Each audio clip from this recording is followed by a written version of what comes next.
బట్టతలతో బాధపడుతున్నారా? ఆధునితనమైన పద్ధతిలో hair transplantation చేయబడును. Face clinic, Hyderabad. నమస్తే, నేను Keshav. Welcome to Suman TV. ఎన్నికల కోలాహలం దేశమంతా మొదలైపోయినటువంటి పరిస్థితి. తెలుగు రాష్ట్రాల్లో ముఖ్యంగా ఆంధ్రప్రదేశ్ అసెంబ్లీ పరిణామాలు ఏ విధంగా ఉండబోతున్నాయి అనేది ప్రతి ఒక్కరిలోనూ ఆసక్తి రేకెత్తిస్తున్నటువంటి అంశం. ఇప్పుడు 99% సీట్ల సర్దుబాటుతో పాటు అభ్యర్థుల ప్రకటనలు కూడా పూర్తయిపోయినటువంటి పరిస్థితి. మరి గ్రౌండ్ రియాలిటీ ఏంటి? క్షేత్రస్థాయిలో ప్రజలు ఏమనుకుంటున్నారు? అసలు రోజుకో సర్వే రిలీజ్ అవుతుంది. ఈ సర్వేల్ని ఎంతవరకు నమ్మొచ్చు? సర్వే రిపోర్ట్ల ఫలితాలు రిజల్ట్లో రిఫ్లెక్ట్ అవుతాయా?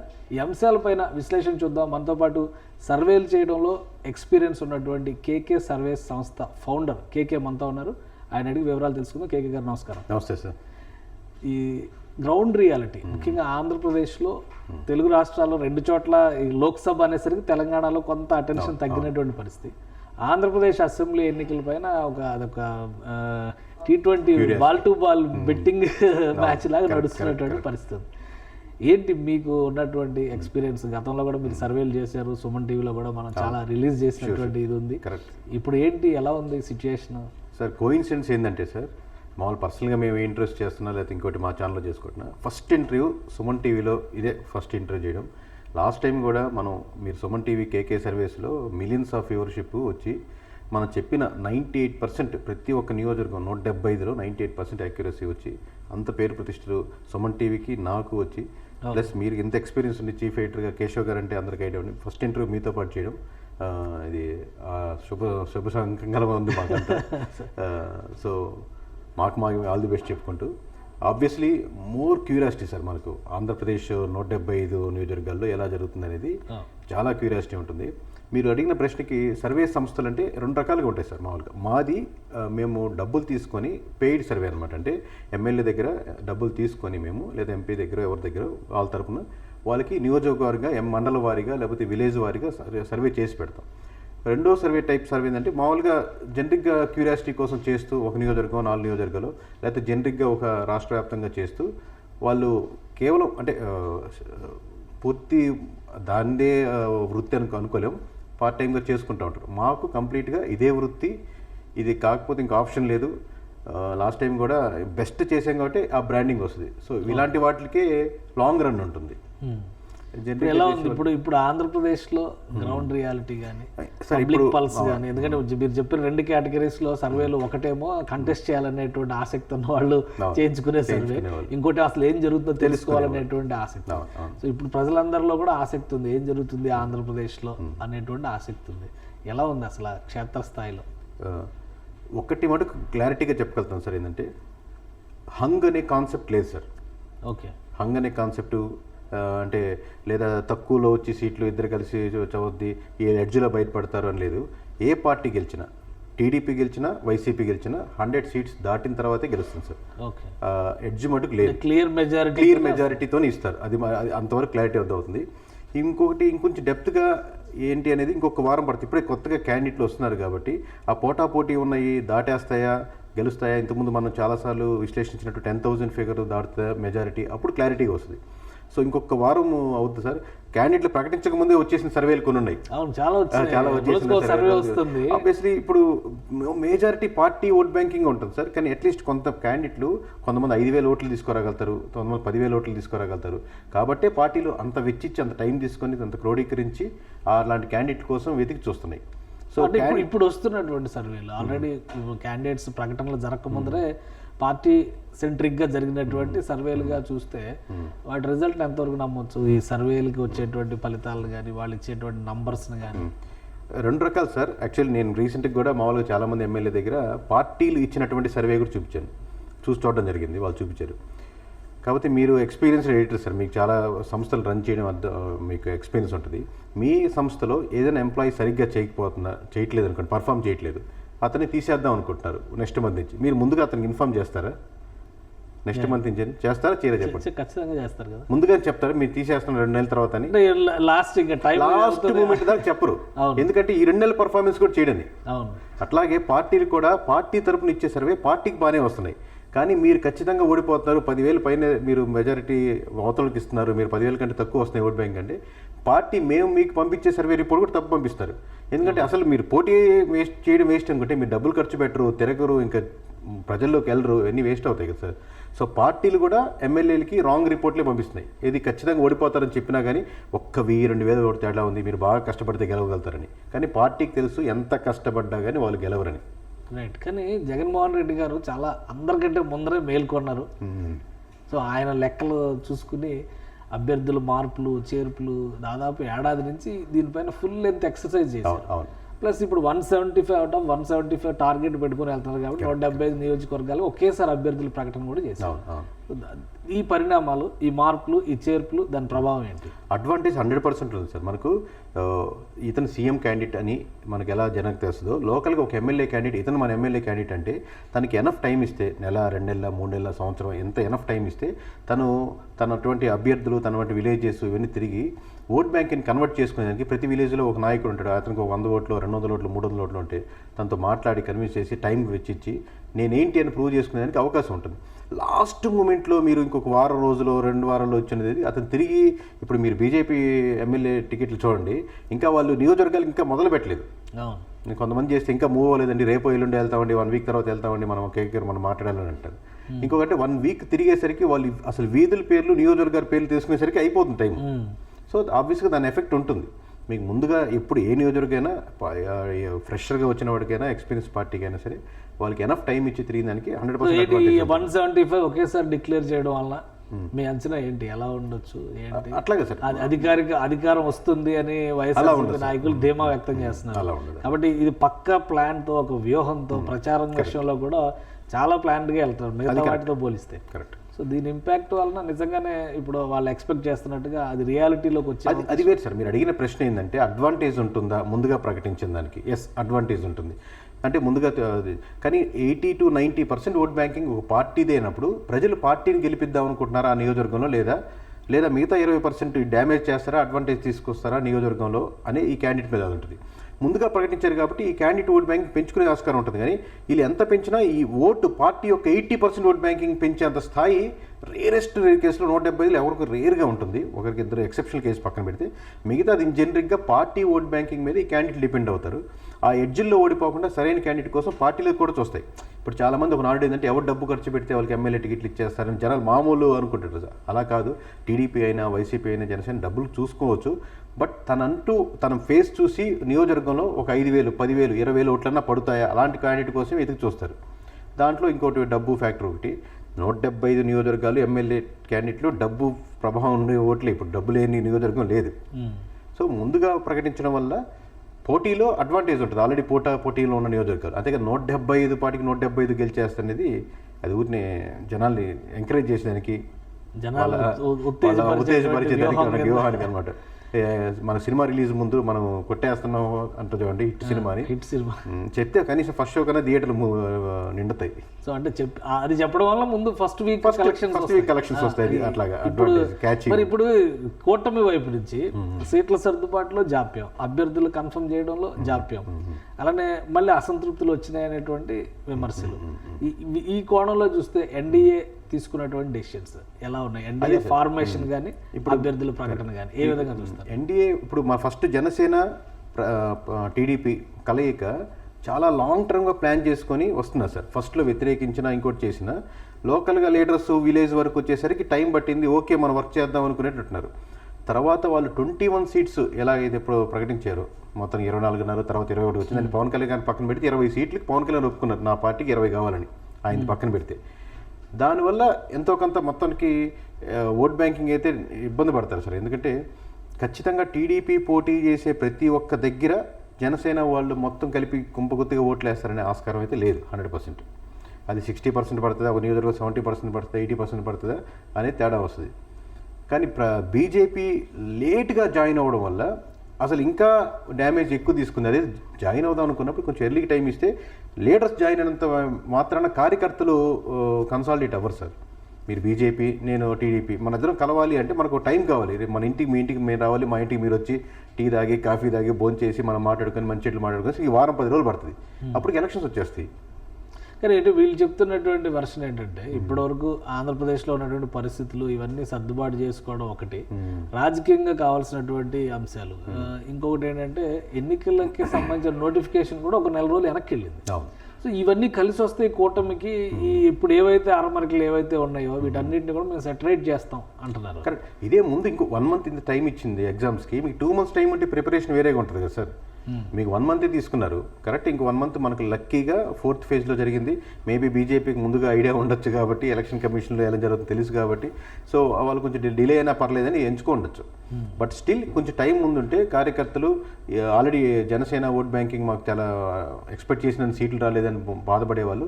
నిన్న మొన్న వచ్చిన బీజేపీకి 10 సీట్లు, ఎప్పటి నుంచో కలిసి మనం పోరాడుతున్న వాళ్ళకి 20 సీట్లు, పార్లమెంట్ సీట్లు ఎంత డిఫరెన్స్ మీకు ఐడియా ఉంది. సో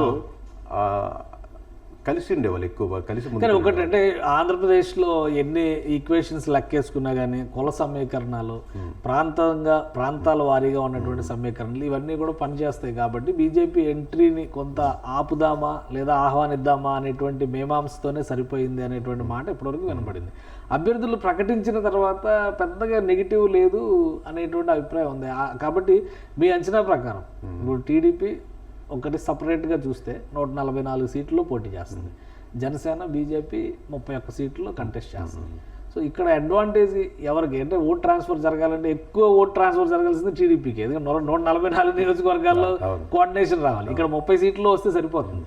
సో అప్పుడు టీడీపీ ఇంకొంచెం అప్రమత్తంగా ఉండాల్సినటువంటి పరిస్థితి ఉంటుంది కదా. ఆ అండర్స్టాండింగ్ అనేది ఇప్పటికి స్టార్ట్ కాలేదా? ఇంకా కూటమి వరకు మీరు అడుగుతున్నారు కాబట్టి, అంటే పక్కన వైఎస్ఆర్సీపీ పక్కన పెట్టి ఈ 3 పార్టీలని మనం కన్సిడర్ చేయాలి కాబట్టి మేజర్ అడ్వాంటేజ్ టీడీపీకి సార్. ఎందుకంటే టీడీపీ ఎంచుకున్న నియోజకవర్గాలు ఎక్కడ జనసేన నాకు బలం అవసరం అని ఎంచుకున్న నియోజకవర్గాలు ఉన్నాయి. రెండో అడ్వాంటేజ్ బీజేపీకి లాస్ట్ మూమెంట్లో వచ్చిన 10 నియోజకవర్గాలు తీసుకోగలిగింది, పార్లమెంట్లు నియోజకవర్గాలు తీసుకోగలిగింది, 6 పార్లమెంట్ తీసుకోగలిగింది, ఇంకోటి అటు ఇటుగా డైలీ మన డిస్కషన్లో ఆగిపోయింది. సో ఇన్ని వచ్చి అడ్వాంటేజ్ వచ్చింది. పూర్తిగా నష్టపోయిన పార్టీ వచ్చేసి జనసేన. ఎక్స్పెక్ట్ చేసింది 60-70 కాడి నుంచి 35కి వచ్చి, 35 కాడి నుంచి 25కి వచ్చి, 25 కాడి నుంచి 20కి వచ్చి ఆగిపోయారు. సో జనసేన పార్టీగా నష్టపోయింది. ఫ్యూచర్లో కొన్ని ఎమ్మెల్యే సీట్లు అనుకున్న దానికంటే ఇప్పుడు ఇంతకుముందు ఎప్పుడు ఎక్స్పీరియన్స్ లేదంటే ఎక్కువ గెలిచి పార్టీగా నష్టపోయి పూర్తిగా పతనమయ్యే స్థాయికి వెళ్ళేదానికి ఆస్కారం ఎక్కువ ఉంటుంది సార్. ఎందుకంటే 175 నియోజకవర్గాలు పోటీ చేస్తే 175 నియోజకవర్గాల నుంచి 4 సంవత్సరాల నుంచి 5 సంవత్సరాల నుంచి ఎంతోమంది క్యాండిడేట్లు వాళ్ళ పంతంగా ప్రాణం పెట్టి పనిచేస్తున్నారు. ఇప్పుడు దాంట్లో దాదాపుగా 20 క్యాండిడేట్లు మాత్రమే ఉంటే 155 మంది చచ్చిపోయారు అక్కడ. అంటే వాళ్ళు మొత్తం పెట్టి రేపు పొద్దున పోరాడదాం అంటే ఎవరు రారు. అందుకే ఈసారి ఎలక్షన్స్లో ఎక్కువ సీట్లు గెలిచి, అంటే కంపారిటివ్లీ ఇంతకుముందు గెలిచింది దాంతో ఒకటే గెలిచింది, ఎక్కువ సీట్లు గెలిచి కానీ పార్టీ మటుకు డౌన్ఫాల్ ఎక్కువ ఉండేది జనసేనకి సార్. సో కూటమిలో ఎక్కువ నష్టపోయి జనసేనే. సో అంటే ఇప్పుడు ఉన్న అంశాల ప్రకారం చూద్దాం ఒకసారి. 175 సీట్లు అధికార పార్టీ అనౌన్స్ చేసింది. 100%. ముఖ్యంగా మంత్రివర్గంలో ఉన్నటువంటి మంత్రివర్గ సహచరులు అంటే ముఖ్యమంత్రిని మినహాయిస్తే మిగతా వాళ్ళందరూ కూడా మొత్తం అందరూ కూడా గెలవాలి, మీరందరూ మళ్ళీ నా మంత్రివర్గంలో ఉండాలి అని జగన్మోహన్ రెడ్డి గారు అన్నారు. సో ఇన్ని మార్పులు చేసిన తర్వాత ఆయన అనుకున్నటువంటి లక్ష్యం ముఖ్యంగా మంత్రివర్గంలో ఉన్న వాళ్ళందరూ గెలిచే వాతావరణం ఉందా? లేదు, 80% మటుకు మినిమం సరే. ఇంకా అంటే 1 వీక్ దాటితే ఇంకా జెల్ అవుతుంది. ఎగ్జాక్ట్ నెంబర్స్తో పాటు మేము ముందుకు రాగలుగుతున్నాం. 80% మాకు కనపడుతుందంటే ఖచ్చితంగా గెలవస్తారు. ఇప్పుడున్న మంత్రులు 80% ఖచ్చితంగా గెలిచేదానికి ఆస్కారం లేదు ప్రస్తుతానికి. 1 వీక్ దాటితే మీకు క్లారిటీ నెంబర్తో పాటు చెప్పగలుగుతాను. ఒక 20% అంటే ఒక 25 అనుకున్నాను అనుకోండి, ఒక 7-8% మటుకు మంచి పోటాపోటీ ఇవ్వగలుగుతున్నారు. మిగతా 18 మంది మటుకు ఓడిపోయేదానికి ఆస్కారం ఉంది సార్. అంటే జగన్మోహన్ రెడ్డి గారు ముందు వేసినటువంటి అంచనా నిజమే అంటారు. మంత్రివర్గంలో చాలా మంది వెళ్ళిపోతారు కాబట్టి మార్పులు చేర్పులు చేయాలి. అంటే ఒకవేళ అలాంటిది జరిగితే ఆల్మోస్ట్ క్యాబినెట్ మొత్తం కూడా కొత్త క్యాబినెట్ ఒకవేళ గవర్నమెంట్ వస్తే అది తర్వాత విషయం. కానీ క్యాబినెట్లో ఉన్న వాళ్ళు అందరూ ఫెయిల్యూర్ అంటే గవర్నమెంట్ వస్తానికి మళ్ళీ అవకాశం ఉంటుందా? క్యాబినెట్ ఫెయిల్ ఉందంటే దాని ఎఫెక్ట్ ఆబ్వియస్గా పార్టీ మీద పడుతుంది కదా సార్. ఇప్పుడు ministries is the front end. మీరు ఎప్పుడు జగన్మోహన్ రెడ్డి గారి ఇంటర్వ్యూ కానీ ఫేస్ వాల్యూ కానీ లేకపోతే ప్రతిరోజు చూడరు. మినిస్ట్రీస్ ద్వారా పార్టీని చూస్తూ ఉంటారు. ఇప్పుడు సుమన్ టీవీలో మన సుమన్ సార్ తక్కువ కనపడతారు, మీ ద్వారా కనపడతారు. మీ పర్ఫార్మెన్సే Suman TV performance. Same ministry performance బాగుంటే దాన్ని ఉంటారు. ఇప్పుడు పలానాలు బాగున్నారు, బాగా చేస్తారు, వీళ్ళు మినిస్ట్రీ బాగుంది, టెక్నికల్గా బాగుందని రోజాని చూస్తే ఇలాంటి ఉండాలనిపించాలి, లేకపోతే విడుదల రజని చూస్తే ఇలాంటి ఉండాలనిపిస్తుంది జనాలు అనుకుంటే నిజంగా పార్టీ రోజానో విడుదల రజనో లేకపోతే ఇంకొకనో చూసినప్పుడు జనాలు తిట్టుకుంటున్నారా చేసుకుంటున్నారా అది పార్టీ రిఫ్లెక్షన్ అవుతుంది. ఏంటి ఇప్పుడు వాళ్ళు తిట్టుకుంటున్నారా, పాజిటివ్గా ఉన్నారా? రోజా గెలుస్తారా గెలవరా? అదే సార్ అంటే మీరు అడిగిన ప్రశ్న అర్థం అవుతుంది. నేను I will take 1 more week time. అంటే చాలా మంది కాంట్రవర్షియల్ పార్ట్ తీసుకున్నటువంటి మంత్రులు ఉన్నారు. ఇప్పుడు రోజా గారు కావచ్చు, అంబటి రాంబాబు గారు కావచ్చు, సరే మాజీ మంత్రులు అయినప్పటికీ కూడా కొడాలి నాని కావచ్చు, పేరుని నాని కావచ్చు, వీళ్ళు మళ్ళీ వస్తారా రారా? సార్ 80% నేను కాన్ఫిడెంట్గా చెప్పుకున్నాను సార్. 80% మినిస్ట్రీస్ రారు సార్. పేర్లు డీటెయిల్స్ ఎంత ఓట్ బ్యాంక్తో డిఫరెన్స్ ఓడిపోతుంది అనేది మనం ఇంకా కంటిన్యూ చేస్తాం కాబట్టి నెక్స్ట్ వీక్స్లో చెప్తాను సార్. అంటే అది రీజన్ ఏమై ఉండొచ్చు? వాళ్ళ పెర్ఫార్మెన్స్గా చూడాలా, మనం పార్టీ పర్ఫార్మెన్స్గా చూడాలి, అంటే ఓవరాల్గా గవర్నమెంట్ పర్ఫార్మెన్స్ కన్సాలిడేటెడ్ సార్. ఎందుకంటే ఒకసారి పార్టీ వేవ్ ఉందనుకోండి, నియోజకవర్గంలో పేరు ఊరు ఎవరో తెలియని వాళ్ళు కూడా ఆ వేవ్లో గెలుస్తారు సార్. ఇప్పుడు యాక్చువల్లీ పోయినసారి జగన్ గారికి మంచి వేవ్ ఉంది సార్. అంటే కావాలి జగన్ అన్నట్టు. ఇప్పుడు ఏ పార్టీకి కూడా వేవ్ లేదు. మేబీ ఇప్పుడు టీడీపీ వాళ్ళకి జగన్ అపోజిషన్ వేయడు, లేకపోతే కాంబినేషన్ పాజిటివ్స్ ఉన్నాయి, కానీ వేవ్ అంటే మొత్తంగా జనాలు అందరూ జగన్ గెలవాలనో, జగన్ అంతా చంద్రబాబు గెలవాలనో అలాంటి వేవ్ పాజిటివ్గా ఉండేటువంటి ఊపు గాలి ఆ వైబ్స్ అలాంటి ఏ పార్టీకి లేదు ఇప్పుడు. సో ఇప్పుడు అంచనా వేయడం, అసెస్ చేయడం చాలా జాగ్రత్తగా, చాలా క్షుణ్ణంగా వేసుకోవాలి. ఇప్పుడు అట్లా కాపులంతా జనసేనకి వేస్తారని అట్లా ఏం లేదు. నెక్స్ట్ క్వశ్చన్ అదే నాది. ఎందుకంటే సామాజిక వర్గాల పరంగా ఎక్కువ ఫ్యాబ్రికేషన్స్ జరిగింది. జగన్మోహన్ రెడ్డి గారు ఎక్కడా లేనిది మొదటిసారిగా చాలా చోట్ల రెడ్డి సామాజిక వర్గానికి సంబంధించినటువంటి ఎమ్మెల్యేలని, ఎంపీలని పక్కన పెట్టి బీసీలకి ప్రాధాన్యం ఇస్తున్నాం. అది ఆ సామాజిక సమీకరణ మీరు చేయలేదు అని చెప్పి విపక్షాలు ఎత్తి పనిచేస్తారు. ఎందుకంటే మన బీసీ వాళ్ళకి ఓట్ బ్యాంకింగ్ ఇచ్చారు. మన బీసీలు అంతా కలిపి ఓటేద్దాం, బీసీలంతా ఒక రూమ్లో కూర్చొని మాట్లాడుకొని బీసీ ఓట్ బ్యాంక్ అని ఉండదు సార్. ఊరినే అనుకో, మీ కుటుంబానికి ఇస్తే మీ బంధువులు మీ వాళ్ళు వేస్తారు, కానీ మన బీసీలకి ఇచ్చే అందరు 175 బీసీలకి ఇస్తే బీసీలు అంతా ఓట్లు వేస్తారా సార్? అంటే ఒక 5%, 10%, 15%, బట్ మెజారిటీ కన్సాలిడేషన్ అనేది బీసీలు అనగానే బీసీలు బీసీ అనే కదా సార్ చెప్పేది. ఓసీలు అందరు 175 ఓసీలకి ఇచ్చారనుకోండి, ఓసీలు అంతా అట్లా ఉండదు. నేను బీసీ అంటే నా ఉద్దేశం బీసీ అని కాదు, ఎస్సీ అని కాదు, ఎస్టీ కాదు. ఒక కేటగిరీకి ఈ కేటగిరీకి ఒక అందరు కూర్చొని మాట్లాడుకునేది ఉండదు.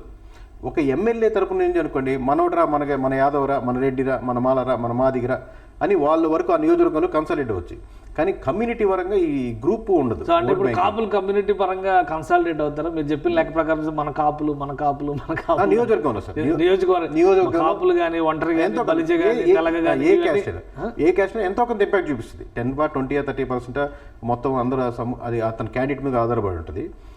అది సమీకరణలు యాడ్ అవుతాయి. కానీ ఓవరాల్గా BC vote banking, SC vote banking, ST vote banking, కమ్యూనిటీగా ఓవరాల్గా మన వాళ్ళకి ఎక్కువ సీట్లు ఇచ్చారని ఉండదు. మన ఒక పార్టీకి ఎక్కువ కనెక్ట్ అవ్వచ్చు, ఎస్సీ ఎస్టీ ఎక్కువ కనెక్ట్ అవ్వచ్చు ఒక పార్టీకి. దట్ డజంట్ మీన్ దట్ మొత్తానికి 175 ఎస్సీలు ఇచ్చినా కానీ ఎస్సీలు అంతా, ఇప్పుడు లెట్స్ సే చంద్రబాబు నాయుడు 175 ఎస్సీలు నిలబెట్టారు అనుకోండి, అందరూ ఎస్సీలు కొట్టేయాలని గ్రూప్గా ఉన్న డెసిషన్ ఉండదు. నియోజకవర్గంలో ఎమ్మెల్యే మనకు కనెక్ట్ అవుతున్నాడా లేదా దాన్ని బట్టి. మీరు అన్నది కరెక్టే, కానీ ఎస్సీలకి, ఎస్టీలకి, బీసీలకి ఆ మినహాయింపు ఉన్నాయి, కానీ కాపుల చుట్టూ రాజకీయం నడుస్తున్నటువంటి వేళ ఇంకొకటి పవన్ కళ్యాణ్ న్యూట్రలైజ్ చేయాలంటే కాపు ఈక్వేషన్ ని తను ఓన్ చేసుకోవాలనేటువంటి ప్రయత్నం అధికార పార్టీ చేస్తుంది. సో దీని వలన జగన్మోహన్ రెడ్డికి లాభం కలుగుతుందా, పవన్ కళ్యాణ్కి లాభం కలుగుతుంది? పవన్ కళ్యాణ్ గారు చేసుకున్న డిసిషన్సే కొంచెం జగన్మోహన్ రెడ్డి గారికి లాభం చేసే విధంగా చేశారు సార్. ఎందుకంటే కాపు ఓట్ బ్యాంకింగ్ ఎందుకంటే పర్సంటేజ్ ఎక్కువ కాబట్టి ఏ పార్టీ అయినా ఓట్ బ్యాంక్ తెచ్చుకోవాలని కాబట్టి చూస్తుంది సార్. అది ప్రయత్నంలో తప్పులేదు. వైసీపీ చేసినా, టీడీపీ చేసినా, ఇంకోటి చేసినా, జనసేన తెచ్చుకోవాలనుకున్నా. బట్ ఆబ్వియస్గా ఒక ఓన్ కమ్యూనిటీ కాబట్టి వాళ్ళు దాని వెనకాల ర్యాలీ అవుతారు, ట్రాల్ అవుతారు. బట్ 20 నియోజకవర్గాలకి కన్ఫైన్ అయిపోయినప్పుడు అదొక అవమానంగా ఫీల్ అవుతుంది కదా సార్. మీకు ప్యాకేజ్ ₹1,00,000 శాలరీ అతను 20,000 అడిగారు అనుకోండి, మీరు అక్కడి నుంచి గమ్ముగా లేచి వెళ్ళిపోతారు. అక్కడి నుంచి ఫస్ట్ తర్వాత డిస్కషన్లో డిబేట్ ఉండదు. 80,000, 90,000 అడిగినప్పుడు లేదు సార్ ఇంకో 10,000 ఎక్స్ట్రా చేయండి అంటారు. మీరు 20,000 అన్నప్పుడు గమ్ముగా టీ కూడా తాగరు, లేచి వెళ్ళిపోతారు కదా. సో అలాగే ఒక కోపం అయితే ఉంది ఒక కమ్యూనిటీలో, ముఖ్యంగా ఈ తూర్పు పశ్చిమ గోదావరి జిల్లాలో.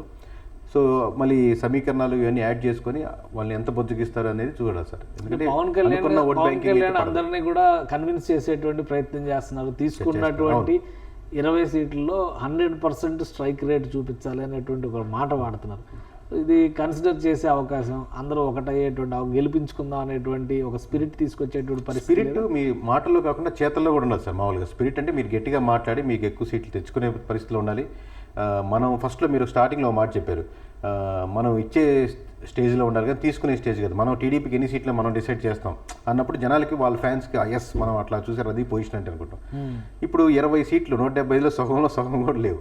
అప్పుడు అది ఛాలెంజింగ్ అనిపిస్తారు, ఊపు రాదు మామూలుగా. ఓకే, ఇంకొకటి ఇప్పుడు ఆంధ్రప్రదేశ్ ఎన్నికలు అనగానే కులాల ప్రస్తావన జరుగుతుంది ఒకవైపు, అలానే ఇప్పుడు ఈక్వేషన్స్ పరంగా చూస్తే బీజేపీ ఎంటర్ అయిన తర్వాత మతపరమైనటువంటి చర్చ కూడా మొదలైంది. కరెక్ట్. సో బీజేపీ కూటమిలోకి ఎంటర్ అవ్వడం వలన దాని ప్రభావం ఏమైనా ఉందా? ఆల్రెడీ గతంలో తెలుగుదేశం పార్టీ బీజేపీతో కలిసి పనిచేసింది కాబట్టి సో అది ఇది బ్యాలెన్స్ అయిందని అనుకోవాలా? అలా కూడా అనుకోవచ్చు సార్. కాకపోతే ఒకటి సార్, బీజేపీ రావడం వల్ల ఒక ఇప్పుడు మెట్రోపాలిటన్ అంటే మనకు విశాఖపట్నం అలాంటి ఏరియాస్లో అంటే ఎక్కువ నార్త్ ఇండియన్స్ సెటిల్ అయ్యి ఉంటారు.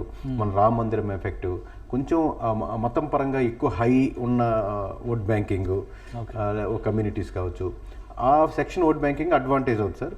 అట్ ది సేమ్ టైం దాన్ని ప్యారల్గా బ్యాలెన్స్ చేస్తూ డిసడ్వాంటేజ్ ఏంటంటే ఇప్పుడు కొంతమంది ముస్లిమ్స్ మనం జనసేనతో ట్రావెల్ అవుతున్న వాళ్ళు కానీ, జనసేనతో లేదా టీడీపీతో ట్రావెల్ అవుతున్న క్రిస్టియన్స్ కానీ ఎవరైనా ఉంటే కమ్యూనిటీ ఆబ్వియస్గా బీజేపీతో కనెక్ట్ అవ్వగానే వెంటనే ఫ్యామిలీ డిస్కషన్ గురించి రేపు నుంచి ఆ పార్టీకి మనం వేయొద్దు. ఎందుకంటే వాళ్ళు బేసిక్గా కోర్గా దాన్ని అపోజ్ చేస్తారు కాబట్టి అట్ ది సేమ్ టైం అది బ్యాలెన్స్ చేసి వైసీపీకి షిఫ్ట్ అయ్యేదానికి ఆస్కారం ఉంటుంది. సో ప్లస్ ఉంది, మైనస్ ఉంది సార్. సో ఇంకొకటి కొన్ని నియోజకవర్గాల మీద ఎక్కువ ఫోకస్ ఉంది, ఎక్కువ ఆసక్తి ఉంది. సో అలాంటి నియోజకవర్గం అంటే మీరు ఇంకా డేటా రావాలి, కొంచెం టైం పడుతుంది అన్నారు కానీ బట్ వాటి పరిస్థితి ప్రస్తుతం యాజ్ ఆన్ డేట్ అన్ని నంబర్స్ క్లియర్ అయిపోయినాయి. అపోజిషన్ ఎవరున్నారు, ఇక్కడ ఫైట్ ఎవరు, అభ్యర్థులు ఎవరు, ప్రత్యర్థులు ఎవరు అనేది కూడా క్లారిటీ వచ్చేసింది. సో అలాంటి నియోజకవర్గాలు పిఠాపురం పరిస్థితి ఏంటి? పిఠాపురం సార్ మంచి టఫ్ ఫైటే సార్. ఎందుకంటే అంటే ఈ రోజు టఫ్ ఫైట్ ఉంది, రేపు పొద్దున్న రిజల్ట్స్లో ఒకరికి ఎక్కువ రావచ్చు మెజారిటీ. అట్లా ఈ రోజుకున్న పరిస్థితి టఫ్ ఫైటే. ఇప్పుడు మొత్తం నేను రాష్ట్ర వ్యాప్తంగా తిరుగుతాను, పిఠాపురం మీరు 10 మంది చూసుకోండి, మీరు నా తరపున మీరు పోరాడండి అంటే మటుకు కష్టం సార్. ఖచ్చితంగా ఆయన పిఠాపురంలో ఎక్కువ టైం స్పెండ్ చేయాలి. ఎందుకంటే అపోజిషన్కి బలం ఎక్కువ ఉంది, ఆబ్వియస్గా నెంబర్ ఆఫ్ ఇయర్స్ ఎక్స్పీరియన్స్ ఉంది. 1994 నుంచి వాళ్ళు ఆ పార్టీలో చేస్తున్నారు, తిరుగుతున్నారు. ప్రజారాజ్యం నుంచి వచ్చారు కాబట్టి వాళ్ళు ప్లస్లు మైనస్లు తెలుసు. సో కాబట్టి అవన్నీ కన్సాలిడేట్ చేసుకొని వీళ్ళు ఎక్కువ కాన్సన్ట్రేట్ చేస్తే తప్పితే నల్లేరు మీద నడకైతే కాదు. ఈజీగా గెలిచేస్తాం అనుకుంటే భీమవరం టైప్ అయిపోతుంది. ఓకే, ఇంకొకటి మంగళగిరి పరిస్థితి ఏంటి? మంగళగిరి విషయంలో కూడా ఇటు ఎవరు ఊహించాల, ఆళ్ళ రామకృష్ణారెడ్డి బయటికి వెళ్ళిపోయాడు. ఆయనే ఒక ప్రత్యర్థి అవుతారు అనుకుంటే మళ్ళీ ఆయన సడన్గా వైసీపీలోకి వచ్చారు. కాబట్టి అక్కడ మళ్ళీ అభ్యర్థులను ఎవరిని పెట్టినా కానీ గేమ్ ప్లాన్ మొత్తం వెనక నుంచి ఎగ్జిక్యూట్ చేసేదంతా వీళ్ళే ఉంటారు. సో మంగళగిరి పరిస్థితి ఏంటి? కంపారిటివ్లీ దీంతో పోలిస్తే మంగళగిరి ఇప్పుడున్న పరిస్థితుల్లో కంపారిటివ్లీ అడ్వాంటేజ్ ఉంది సార్. మామూలుగా లోకేష్ గారికి అంటే ఇప్పుడు జనసేన ఓట్ బ్యాంకింగ్ అడ్వాంటేజ్ అవుతుంది, ప్లస్ ఎప్పటి నుంచి వర్క్ చేసుకుంటా ఉన్నారు. అట్లా అని చెప్పి ఈజీ కాదు, ఎందుకంటే వాళ్ళు లోపల మీరు చెప్పినట్టు లోకల్ లీడర్ సపోర్టు ఎప్పటి నుంచి వర్క్ చేస్తున్న వాళ్ళు డైరెక్ట్ 1-to-1 పర్సన్ ఉంటుంది. ఇప్పుడు లోకేష్ గారికి 1-to-1 అడ్రస్ చేయడం చాలా తక్కువ ఉంది. అక్కడ లోకల్గా అక్కడే ఉండే కొన్ని సెక్షన్ ఆఫ్ పీపుల్ సెలెక్ట్ చేసుకుని న్యూట్రల్స్ అని, అపార్ట్మెంట్ రెసిడెంట్స్ అని ఇట్లా ఇంటరాక్ట్ అవుతా ఉన్నారు కదా. సో దాని ప్రభావం ఇంటరాక్ట్ అదే సార్, మీతో ఇంటరాక్ట్ అయ్యేదానికి ఒక మీరు ఇష్యూనో మీ పెళ్లికో అటెండ్ అయ్యి లోకల్ లీడర్స్కి ఉన్న అడ్వాంటేజ్ ఎక్కువ ఉంటుంది సార్. ఇప్పుడు మీరు మ్యారేజ్ ఏ కార్యక్రమం జరిగినా వెళ్తుంటే మనం వచ్చాడు, మన ఎమ్మెల్యే వచ్చాడు, వాళ్ళు వచ్చాడు అని లోకేష్ అన్ని మ్యారేజ్కి వెళ్ళి ఉంటారు చెప్పండి అక్కడ లోకల్ నియోజకవర్గంలో. సో అలాంటి అంటే మ్యారేజ్కి వెళ్ళలేదంటే ఓట్ బ్యాంకింగ్ పోతుంది కదా. సో అలాంటి పోటీలో ఉన్నప్పుడు లోకల్ లీడర్లకి అడ్వాంటేజ్ ఉంటుంది. బట్ కంపారిటివ్లీ పోయినసారితో పోలిస్తే ఈసారి మేబీ ఫేవరబుల్. కాన్స్టిట్యున్సీలో కూడా ఎక్కువ ఫోకస్ దీనికోసం తొందరగా ముగించారు, ఎందుకంటే లాస్ట్ టైం జరిగిన ఇబ్బంది జరుగుతుందని. సో దాంతో పోలిస్తే కంపారిటివ్లీ ఈసారి వైసీపీ మీద ఉన్నటువంటి యాంటీ ఓట్ బ్యాంకింగ్ కానీ అడ్వాంటేజ్ అయ్యేసరికి ఆస్కారం ఎక్కువ ఉంది. రైట్, ఇంకొకటి హిందూపురం కాన్స్టిట్యున్సీ బాలకృష్ణ గారు పోటీ చేస్తున్నారు సార్. మీరు గడిచిన 5 years నుంచి బాలకృష్ణ గారు అబ్జర్వ్ చేస్తుంటారు. మీరు ఆబ్వియస్గా చిరంజీవి మూవీస్ నుంచి మామూలు గేట్ల దగ్గర నిలబడి చూసి అట్లాంటివి కూడా ఆ ఏరియా కూడా చూస్తుంటారు. మీరు గడిచిన 5 yearsలో ఒకప్పుడు చిరంజీవి నెంబర్ 1గా ఉండి ఆ తర్వాత 2-3 పొజిషన్లో అన్నీ ఆయన ఉండి తర్వాత ఎవరైనా ఉండేది బాలయ్యబాబు, నాగార్జున ఇలా ఉండేవి, వెంకటేష్ గారు ఉండేది. ఇప్పుడు 5 years నుంచి చూడండి, ఇంటర్వ్యూస్ ద్వారానో లేకపోతే సోషల్ మీడియా ద్వారానో లేకపోతే సినిమాలు ట్రెండింగ్ అవడం వలన బాలయ్య బాబు మామూలుగా ఇంకా అయిపోయింది ఇండస్ట్రీలో కూడా అనుకునే లెవెల్లో ఉన్న ఆయన కూడా ఒకసారి ట్రెండింగ్లో వచ్చి కొత్త జనరేషన్ కూడా తెలిసేటట్టు చేయగలిగారు, ఫ్రంట్ ఎండ్లోకి వచ్చారు. Plus at the same time hospitals, వాటి క్యాన్సర్ హాస్పిటల్స్ ఆయన చేస్తున్న ద్వారా కానీ మొత్తానికి రీచ్ జనాలకి ఈ 5 సంవత్సరాలు మీరు ట్రెండింగ్లో ఉన్నారు. గతం కంటే ట్రెండింగ్ టాప్లో ఉన్నారు ఇప్పుడు మామూలు కంపారిటివ్లీ ఇంటర్వ్యూస్ ద్వారా కానీ ఓవరాల్గా. సో ఓవరాల్గా అది కూడా అడ్వాంటేజ్, ఎందుకంటే మన ఎమ్మెల్యేని రోజు మనం లైవ్లో చూస్తున్నాం, ట్రెండింగ్లో ఉంటున్నారు, వ్యూవర్షిప్లో ఉన్నారు కాబట్టి. ప్లస్ అక్కడ పనులు లోకల్గా ఆయన అవైలబిలిటీ లేకపోతే చూస్తున్నారు. కానీ హిందూపురం మీరు అడిగిన ఈ 2 నియోజకవర్గాలు పిఠాపురంతో పోల్చిన మంగళగిరితో పోల్చిన Hindupuram maybe more advantage to TDP. అవునా? బాలకృష్ణ గారు ఇంకొకటి 2014లో వచ్చిన మెజారిటీ కంటే 19లో వచ్చిన మెజారిటీ ఎక్కువ బాలకృష్ణ గారికి అక్కడ కంపేర్డ్ వైసీపీ వేవ్లో కూడా. సో అంటే ఇప్పుడు ఆల్మోస్ట్ మళ్ళీ అదే ట్రెండ్ కొనసాగుద్ది. వచ్చాము అంటే ఇంకా మీకు నెంబర్స్ అనేది ఇప్పుడు నేను ఎందుకు ఇప్పుడు ఈ ఇంటర్వ్యూస్ నెంబర్స్ ఇంకా 1 వీక్ తర్వాత మీకు కంప్లీట్ డీటెయిల్గా నెంబర్స్ ఏది 10,000 పైన ఉంది. నాకు ఇంకొక డౌట్ ఉంది. ఇప్పుడు ఈ 3 కాన్స్టిట్యున్సీస్లో ప్రత్యర్థులు మహిళలే. అవును, వైసీపీ 3 మహిళలే పెట్టింది. దానిలో ఏమైనా స్ట్రాటజీ ఉందా? అట్లా లేదు సార్, అదే అంటే కోఇన్సిడెన్స్ అంతే. అంతేనా? అలానే అనుకోవాలి. కోఇన్సిడెన్స్ అంతే. అంటే ఒకవేళ ఓటమి పాలైతే మీరు మహిళల చేతిలో ఓడిపోయారు అనేటువంటి హెరాస్మెంట్స్ కోసం మహిళ ఎమ్మెల్యేని పెట్టారు, ఒక ఎమ్మెల్యే క్యాండిడేట్ కాబట్టి మన మహిళలంతా కలిపి ఆ మహిళనే గెలిపించాలని ఏ మహిళ అనుకోదు సార్. అవును, ఆ పార్టీ కోటేద్దామా లేదనుకుని అలా అనుకుంటే 175 మంది మహిళలే ఉన్నారు. మహిళలో ఉన్నారు, లేదా బీసీ ఓట్ బ్యాంకింగ్ ఉంది, ఎస్సీ ఓట్ బ్యాంక్ మనమే వేద్దాం వాళ్ళకి అని అనుకోరు సార్. ఆ పార్టీకో లేదా ఆ క్యాండిడేట్కి ఓటేద్దాం అనుకునే కానీ ఇవన్నీ జస్ట్ మీకు హెడ్లైన్స్కి పనికి వస్తారు. ఇంతమంది బీసీలకి ఇచ్చాం, ఇంతమంది మహిళలకి ఇచ్చాం, ఇంతమంది రిపోర్టర్లకి ఇచ్చాం, ఇంతమంది మన డాక్టర్కి వేయాలి అని ఎవరు అనుకోరు సార్. మామూలుగా అట్లా ఉండదు. వాళ్ళు చేసిన సర్వీసెస్ అలా వేసే లేకపోతే ప్రజారాజ్యం పార్టీలో 104 మంది బీసీలకి ఇచ్చారు చిరంజీవి గారు. మరి ఆయన 18 ఎందుకు ఇచ్చారు? కరెక్ట్. సో ఇంకొకటి ఫైనల్గా కుప్పం కాన్సెప్ట్ ఏంటి? ఇప్పుడు వైనాడ్ 175లో కుప్పం కూడా ఓడించి తీరుతామని చెప్పని శపథం చేశారు. అలానే చంద్రబాబు నాయుడు గారు కూడా వస్తే సీఎం గానే వస్తారని కూడా శపథం చేశారు. సో అది తర్వాత మాట్లాడవచ్చు. కానీ ఈ కుప్పం పరిస్థితి ఏంటి? మొదటి నుంచి కూడా మున్సిపాలిటీ దగ్గర నుంచి ప్రతి చోట వైసీపీ ఆధిపత్యంలో ఉంది కాబట్టి కుప్పంలో కూడా ఓడిపోతాం ఖాయం అనేటువంటి మాట వైసీపీ నాయకులు చెప్తారు. నిజంగా గ్రౌండ్లో అటువంటి వాతావరణం కానీ ఆ సంకేతాలు కానీ చంద్రబాబు నాయుడుని ఓడిద్దాం అనేటువంటి కసి కానీ కుప్పం ఓటర్లో ఉందా? కుప్పం ఓటర్లో లేదు, కానీ మామూలు వైసీపీ తిరిగే వాళ్ళలో ఓడిద్దామని కసిగా తిరుగుతున్నారు, చేస్తున్నారు. ప్రతి గ్రామం వెళ్తున్నారు, డోర్ టు డోర్ వెళ్ళి మ్యాక్సిమం ఎంతమంది కన్విన్స్ చేయాలో, లేకపోతే ఒక గ్రూప్ ఆఫ్ పర్సన్స్కి లీడర్స్గా ఉండాలని ట్రై చేస్తున్నారు సార్. దాంట్లో డౌట్ లేదు. But at the same time ఒక ఎనీ నేషనల్ అంటే మనకు స్టేట్ లెవెల్లో ఐడెంటిఫై చేసేది 3 లీడర్లు లేదు సార్. చంద్రబాబు, జగన్మోహన్ రెడ్డి, పవన్ కళ్యాణ్. అంటే ఫేస్ వాల్యూ ఒకరు ఓడిపోవచ్చు, గెలవచ్చు, మామూలు ఫేస్ చెప్తుంది. అటువంటిది 40 సంవత్సరాల నుంచి పాలిటిక్స్లో ఉండి ఆ కుప్పం ప్రజలు కూడా ఓన్ చేసుకొని ఉంటారు ఎక్కువ మంది. సో అంటే మనకు బాగా చేస్తున్నారా బాగా చేయరా, మన క్యాస్టా కాదా సంబంధం లేకుండా ఆ ఓన్ ఉంటుంది. ఆ ఓన్ చేసుకున్న దాన్ని బ్రేక్ చేయడం కొంచెం కష్టం. అంటే it will take lot of time. Okay, ఇప్పటి వరకు వచ్చినటువంటి సర్వేలు ఒకటి ఇప్పుడు మనం డిస్కస్ చేసిందంటే మీరు ఇంకా కొంచెం క్లారిటీ రావాలంటే ఇంకో 10 రోజులు ఆగాలంటున్నాం. బట్ చాలా సర్వేల్లో రిజల్ట్లు చెప్పేస్తున్నారు. సో ఏంటి అలాంటి సర్వేలు నమ్మొచ్చా? లేదంటే ఇప్పుడు ఒక 10 రోజులు ఇప్పుడు అభ్యర్థులు అన్నీ కూడా ఆల్మోస్ట్ 99% కంప్లీట్ అయింది. ఒక 3 కాన్స్టిట్యున్సీస్ జనసేన అనౌన్స్ చేయాల్సిన మినహా అన్ని కంప్లీట్ అయింది.